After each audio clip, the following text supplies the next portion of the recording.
Wishing you all a very happy Independence Day. So आप सभी को स्वतंत्रता दिवस की हार्दिक शुभकामनाएं। बेसिकली इंडिपेंडेंस डे, अगर हम इंडिपेंडेंस डे की बात करें तो इंडिपेंडेंस है क्या? एक लाइन में ज़रा बताइए, what is independence? Basically independence अपने आप को इंडिपेंडेंट करना है। एज आई एम थिंकिंग, अगर आप अपने आप को फाइनेंशियली, मेंटली और फिजिकली इंडिपेंडेंट बनाने में कैपेबल बन पाते हैं, एबल बन पाते हैं, वो मतलब है सही मायने में इंडिपेंडेंस का। तो अगर हमें रियल में इंडिपेंडेंट होना है तो सबसे पहला पॉइंट क्या है? हमें कैपेबल बनाना पड़ेगा खुद को, हमें सक्सेसफुल बनना पड़ेगा और उसी बेस पे हम खुद को इंडिपेंडेंट बना सकते हैं। चल शुरुआत करते हैं। सबसे पहले टॉपिक्स की अगर हम बात करें, ग्रामर स्किल्स पे आज हम बात करेंगे, साथ ही साथ द हिंदू वोकेब्स पे बात करेंगे, साथ ही साथ चेक योर प्रोग्रेस, कुछ प्यारे से exam oriented questions and learning vocab with images. इन सारे के सारे सेक्शंस पे आज डिस्कशन होगा। आज ये आपका प्रीमियर सेशन है, इंडिपेंडेंस डे स्पेशल सेशन है, तो कुछ प्यारे से क्वेश्चंस वोकेब्स पे हम रिवीजन करेंगे, कुछ प्यारी सी ग्रामर ट्रिक्स को सीखेंगे। सबसे पहले कुछ प्यारी सी ग्रामर स्किल्स पे बात कर लेते हैं। So are you ready guys? शुरू करें? यस और no? So the very first one is, पहली ग्रामर स्किल आपके सामने है, else should be followed by but. Else को हम फॉलो करते हैं किससे? बट से।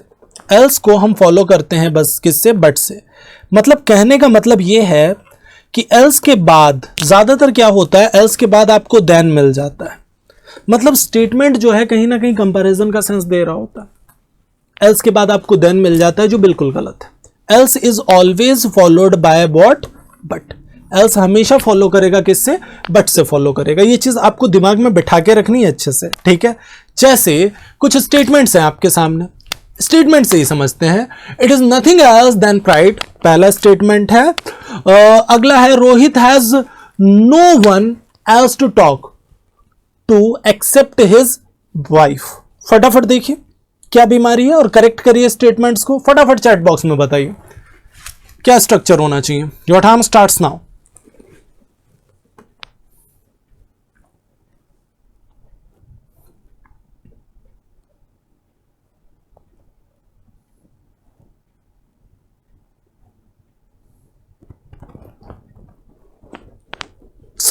It is nothing else than pride. Than की जगह पे हमें क्या यूज करना है? बट का यूज करना है। मैंने अभी अभी बोला else is followed by but, not then. अगला, Rohit has no one else to talk to except his wife. अब यहां पे एल्स का यूज फिर हो गया, और एल्स का यूज फिर हो गया तो हम एक्सेप्ट नहीं बल्कि क्या यूज करेंगे? बट का यूज करेंगे। मतलब रोहित के पास और कोई नहीं है बात करने के लिए उसकी वाइफ के अलावा, ठीक है? कुछ ऐसा कहना चाहता है ये। तो ये चीज याद रखेंगे हमेशा, जब भी स्टेटमेंट में एल्स का यूज होगा आगे का स्ट्रक्चर फॉलो करेगा किससे? हमेशा बट से फॉलो करेगा। ये चीज अच्छे से दिमाग में बिठा के रखनी है, ठीक है? आगे बढ़ते हैं।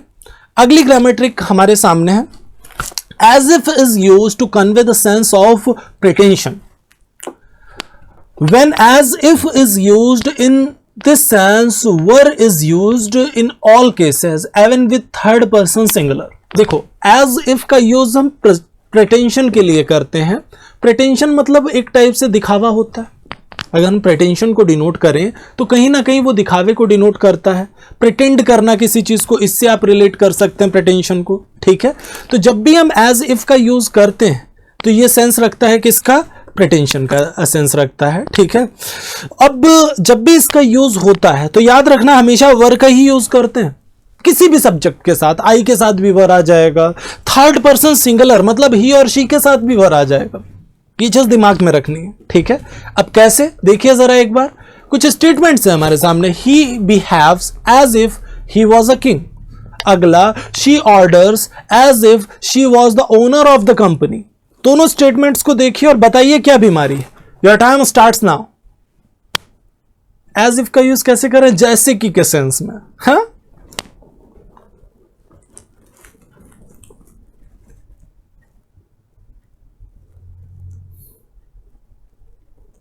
बिल्कुल हलवा सा पार्ट है, स्पीड में पिक करो। क्या करेक्ट हो सकता है स्ट्रक्चर बताओ। देखो पहला स्टेटमेंट अगर हम देखें वो बिहेव कर रहा था, कैसे बिहेव कर रहा था, जैसे कि वो राजा हो, as if he was a king, तो जैसे कि वो राजा हो, कुछ ऐसा कहना चाहता है। So he behaves as if he was की जगह क्या आएगा, ही वर आएगा। स्टेटमेंट क्या जाएगा, he behaves as if he were a king या ही वर किंग, कुछ ऐसा। अगला, she orders as if she was the owner of the company, तो शी वॉज की जगह पे हमें क्या यूज करना पड़ेगा, we need to use she were. Statement would be what, she orders as if she were the owner of the company, she orders as if she were the owner of the company, कुछ ऐसा structure जाएगा। Done. चल आगे बढ़ते हैं। The Hindu से related कुछ प्यारी सी वो किप्स पे हम लोग बात कर लेते हैं, ठीक है। तो सभी रेडी हैं। एक वर्ड आपके सामने आएगा, पहले 10 सेकेंड में आपको खुद से समझना है क्या मीनिंग हो सकता है। पहले आप देखिए, फिर मैं बताता हूं क्या मीनिंग हो सकता है। फर्स्ट वर्ड आपके सामने ट्रिब्यूट, बहुत ही कॉमन वर्ड है, ठीक है। आज इंडिपेंडेंस डे है, तो जितने भी हमारे फ्रीडम फाइटर्स हैं हमें उन सबको ट्रिब्यूट देना चाहिए। चलो फटाफट देखो और पिक करो अपना आंसर।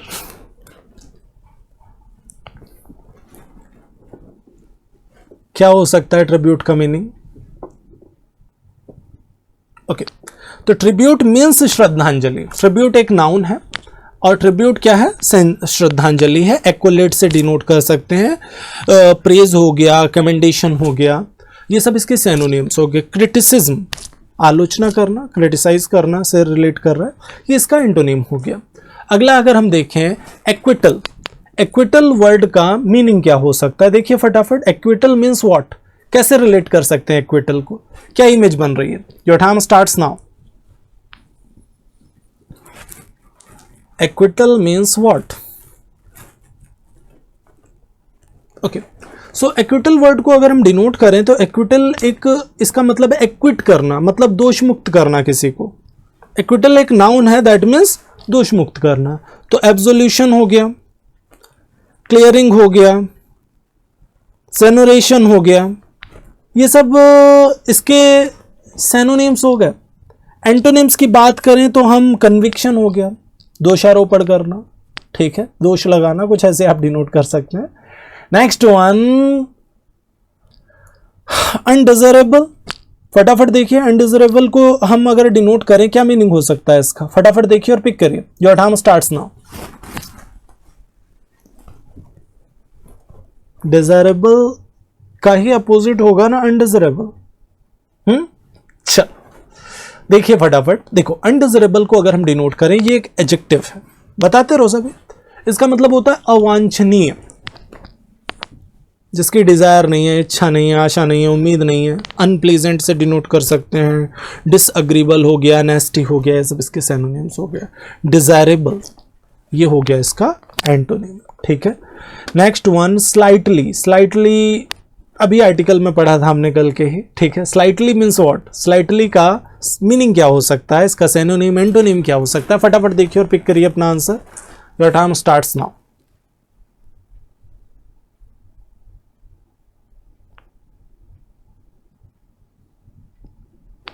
ओके, स्लाइटली मतलब बहुत कम मात्रा को डिनोट कर सकते हैं हम, थोड़ा सा, अ बिट, समवॉट हो गया, रेदर हो गया, वेरी मच, मतलब बहुत अधिक के सेंस में यूज कर सकते हैं हम। तो स्लाइटली एक एडवर्ब है, ठीक है। नेक्स्ट वन, बात कर लेते हैं कुछ प्यारे से एग्जाम ओरिएंटेड क्वेश्चंस पे। सभी रेडी हैं क्वेश्चंस के लिए? यस और नो? चल, तो एक बार सेशन को फटाफट लाइक और शेयर कर देना है भाई, ज्यादा से ज्यादा एस्पिरेंट्स तक सेशन को फैला देना है, पहुंचा देना है। तो सभी रेडी, शुरू करें। चल, सो द वेरी फर्स्ट वन है, सबसे पहले हम बात करेंगे ईडियम से रिलेटेड कुछ प्यारे से क्वेश्चंस पे। और ईडियम से फर्स्ट क्वेश्चन आपके सामने है स्क्रीन पे, योमेंस सर्विस। इसका आपको मीनिंग बताना है। योमेंस सर्विस मीन्स व्हाट, फटाफट देखिए और पिक करिए अपना answer. Your time starts now. Yeoman's service relate करिए, क्या मीनिंग हो सकता है?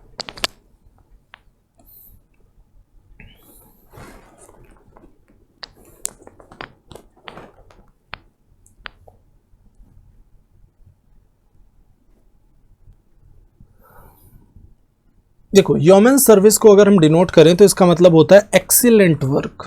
कुछ भी वर्क ऐसा जो बहुत ही ज़्यादा एक्सीलेंट है उसको हम डिनोट कर सकते हैं ह्यूमन सर्विस से। तो अब ऑप्शंस अगर हम देखें, very slow work, very hard work, pending work, कोई चांस नहीं है। Human service means excellent work. ठीक है, नेक्स्ट वन, अगला वर्ड है to keep one's temper. To keep one's temper बहुत ही प्यारा इडियम है और एग्जाम के पॉइंट ऑफ व्यू से काफी ज्यादा इंपॉर्टेंट भी है। ठीक है, फटाफट देखिए और पिक करिए अपना answer. Your time starts now. Keep one's temper.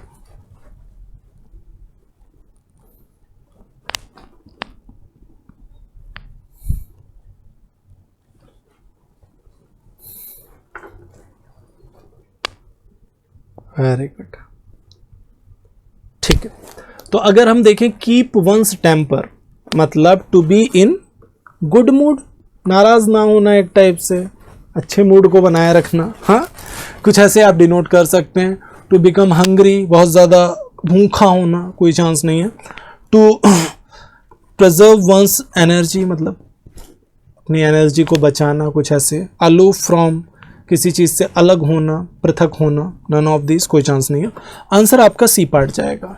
To keep one's temper means what? To be in good mood, कुछ ऐसा। नेक्स्ट वन, अगला पॉइंट क्या है? टू ड्राइव होम, बहुत ही प्यारा आइडियम है। ऑप्शंस अगर हम देखें, to find one's roots, to emphasise second option है। Third option back to original position. Fourth option to return to the place of rest and E option है none of these. क्या हो सकता है आपका आंसर? फटाफट देखिए और पिक करिए। टू ड्राइव होम,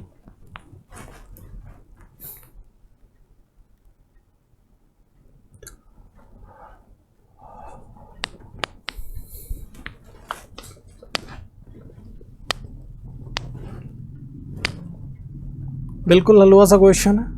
अच्छा, तो ड्राइव होम का जो एक्चुअल मीनिंग होता है वो क्या होता है, ध्यान देना। ड्राइव होम को जो हम रिलेट करते हैं, इट मीन्स, देखो ज़्यादातर लोग ड्राइव होम को रिलेट किससे कर देते हैं? बैक टू ओरिजिनल पोजीशन से रिलेट कर देते हैं, जो गलत हो जाता है। ड्राइव होम का मतलब होता है टू एम्फसाइज, किसी चीज़ पे एम्फसाइज करना या जोर देना। This is called drive home. तो आपका जो एक्चुअल आंसर जाने वाला है that is second part, to find one's roots, कोई चांस नहीं है। ठीक है, बैक टू ओरिजिनल पोजीशन गलत हो जाएगा। एग्जाम में लगभग सभी का आंसर सी पार्ट था जो गलत हो गया था, याद रखना। तो ड्राइव होम का मतलब किसी चीज़ पे जोर देना या एम्फसाइज करना, ये चीज़ दिमाग में बैठा के रखो। To return to place of rest, कोई चांस नहीं है। आंसर जाएगा B part. Next one, white elephant. White elephant कर चुके हैं, बहुत ही प्यारा सा आइडिया है। White elephant means what? Very attractive, very powerful, less utility, more expenditure, मतलब कम उपयोगिता और ज़्यादा खर्चा, वेरी मच हेल्पफुल। क्या हो सकता है आपका आंसर? फटाफट देखिए और पिक करिए। Your time starts now.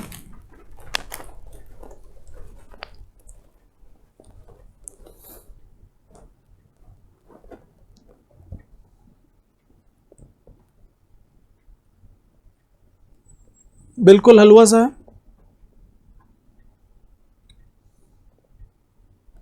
White elephant, less utility, more expenditure, कम उपयोगिता और ज़्यादा खर्चा, इसको हम डिनोट कर सकते हैं व्हाइट एलिफेंट से।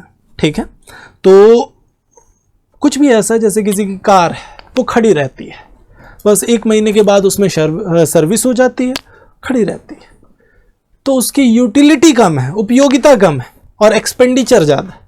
ठीक है, so this is called white elephant. ठीक है, अब आगे बढ़े। वेल डिस्पोज टू, बहुत ही प्यारा सा इडियम है, वेल डिस्पोज टू। ऑप्शंस अगर हम देखें तो यूजलेस हो गया, helpful to somebody, very much excited, to be settle for less. क्या हो सकता है आपका answer? Your time starts now. बिल्कुल हलवा सा स्टेटमेंट है, फटाफट देखिए और पिक करिए अपना answer. Very good.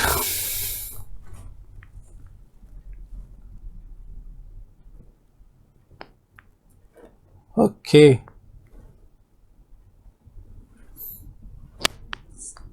Well dispose to का मतलब होता है helpful to somebody.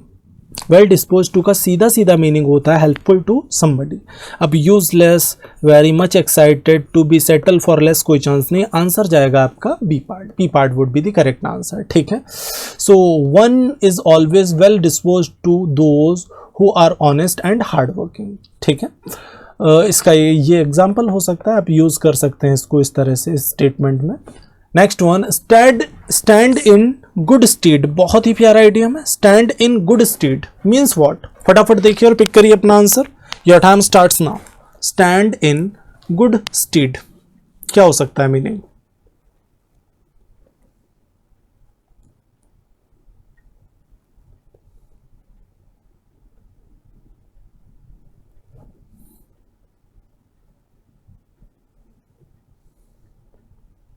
Okay, stand in good state को अगर हम डिनोट करें तो इसका मतलब क्या हो सकता है? To be on a good rank, member of high society, honest, to be helpful in need.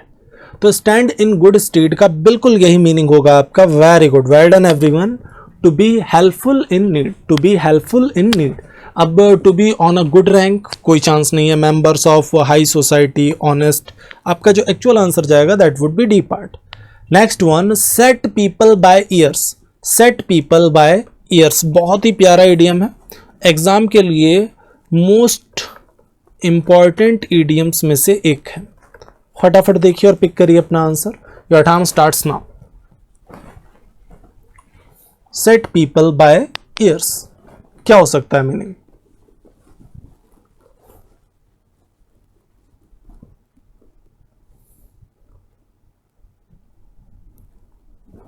Very good, set people by ears. देखो, सेट पीपल बाय ईयर्स का मतलब होता है किसी को इंसाइट करना, मतलब उत्तेजित करना। जैसे कुछ लोग होते हैं ना, प्रोवोक कर देते हैं अपनी स्पीचेस से, अपने भाषण से सामने वाले को। इसको हम डिनोट कर सकते हैं set people by ears. They are just setting people by ears to incite people, लोगों को उत्तेजित करना, कुछ ऐसे आप डिनोट कर सकते हैं। टू लिसन केयरफुली कोई चांस नहीं है। टू गिव लॉन्ग स्पीच कोई चांस नहीं है। टू अब्यूज गाली देना कोई चांस नहीं है। आंसर जाएगा आपका ए पार्ट।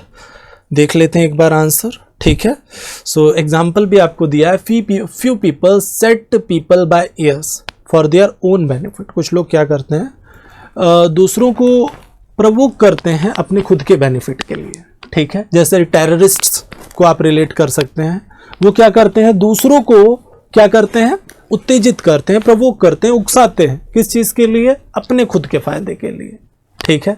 किसी को बॉम्ब बांध दिया और कहा कि ठीक है जाओ ब्लास्ट कर दो जाके, और उसको फायदे बता रहे। अब वो भी बंदा इतना ज़्यादा भर दिया जाता है उस बंदे को कि वो सोचता ही नहीं है कि वो जो करने जा रहा है वो गलत है। उसको लगने लगता है ये तो सबसे सही है, सबसे महान काम है। मतलब वो अपने इंटेलिजेंस को लेके नहीं आ पाता बीच में। अगर किसी भी बंदे को मेरी वजह से 1% भी अगर दुख हो रहा है, प्रॉब्लम हो रही है, परेशानी हो रही है, तो वो कैसे पॉजिटिव हो सकता है वर्क? वो सोचता ही नहीं है कि मैं मारने जा रहा हूं लोगों को। हाँ, नेक्स्ट वन। सो अब हम बात करेंगे कुछ सिनोनिम्स से रिलेटेड क्वेश्चंस पे, स्पीड में पिक करेंगे। फर्स्ट क्वेश्चन है आपका सिनोनिम्स में एब्डिकेट। एब्डिकेट का मीनिंग क्या हो सकता है? ज्वाइन, सर्च, अबंडन और एडवांस क्या हो सकता है meaning? Your time starts now.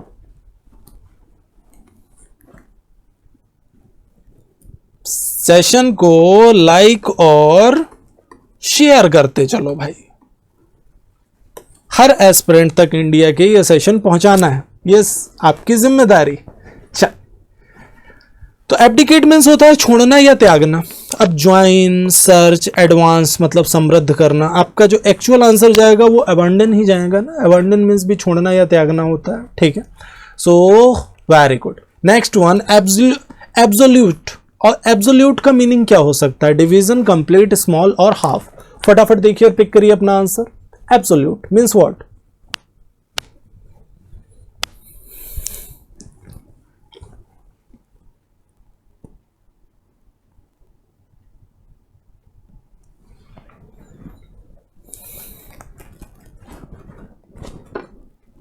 बिल्कुल हलवा सा स्ट्रक्चर है।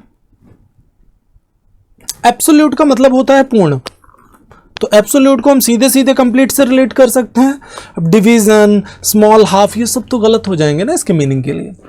Next one, abstain. अब्सटेन मतलब अलग रहना, पृथक रहना। रेफ्रेन, इंजेस्ट, टेक इन और कंज्यूम, क्या हो सकता है meaning? Your time starts now.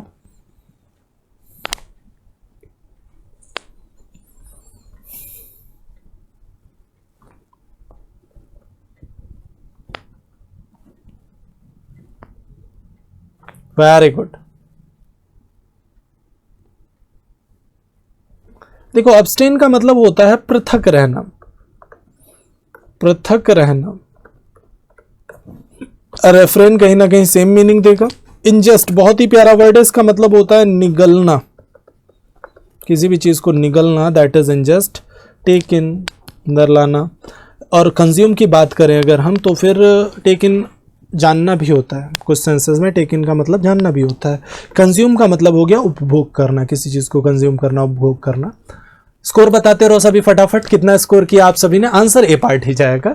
चलिए तो कुछ इमेज बेस्ड वोकैब्स देख लेते हैं, ठीक है? सभी रेडी? स्कोर बताते रहो सभी। चल, तो पहला वर्ड है एक्रिड। एक्रिड मीन्स होता है तीखा। जैसे अनुष्का शर्मा जी ये गोलगप्पे खा रही है ना, तो ये क्या है? एक्रिड है, तीखा है, जो टेस्ट में तीखा है, दैट इज कॉल्ड एक्रिड, ठीक है? Next one, vengeance. वेंजियंस को अगर हम डिनोट करें तो ये बदले की बात करता है, ठीक है? वेंजियंस का मतलब ही है बदला लेना या बदले को डिनोट करता है वेंजियंस, ठीक है? आगे अगर हम देखें फ्यूरी। फ्यूरी का मतलब होता है एक्सट्रीमली एंग्री, कोई बंदा जो बहुत ही ज्यादा एंग्री है। जैसे ये अजय देवगन जी जो हैं, ये कुछ ज्यादा ही एंग्री दिख रहे हैं, that is called extreme anger, that is called fury, ठीक है? सो होमवर्क की बात कर लेते हैं फटाफट। इंडेलिबल। इंडेलिबल वर्ड का आपको मीनिंग बताना है, क्या हो सकता है, ठीक है? Indelible means what? आप ऑप्शंस देखिए, स्क्रीनशॉट लीजिए, सभी को आंसर करना है कमेंट बॉक्स में, ठीक है? आज का सेशन यहीं पे होता है कंप्लीट। आई होप सभी को सेशन में मजा आया होगा। तो दिल कहे तो एक लाइक कर देना, कमेंट करिए, अपना एक्सपीरियंस जरूर शेयर करिए, कैसा लगा आप सभी को सेशन। साथ ही साथ होमवर्क का आंसर जरूर देना है, शेयर करना बिल्कुल मत भूलिए। चैनल पे नए तो सब्सक्राइब कर देंगे और बेल आइकन प्रेस कर देंगे। कल का सेशन होगा लाइव 8 AM पे, 8 to 9 AM। अब रेगुलर लाइव सेशन होंगे आपके 8 to 9 AM पे। आज का सेशन था प्रीमियर, कल से होंगे आपके regular live session with news article. Thank you.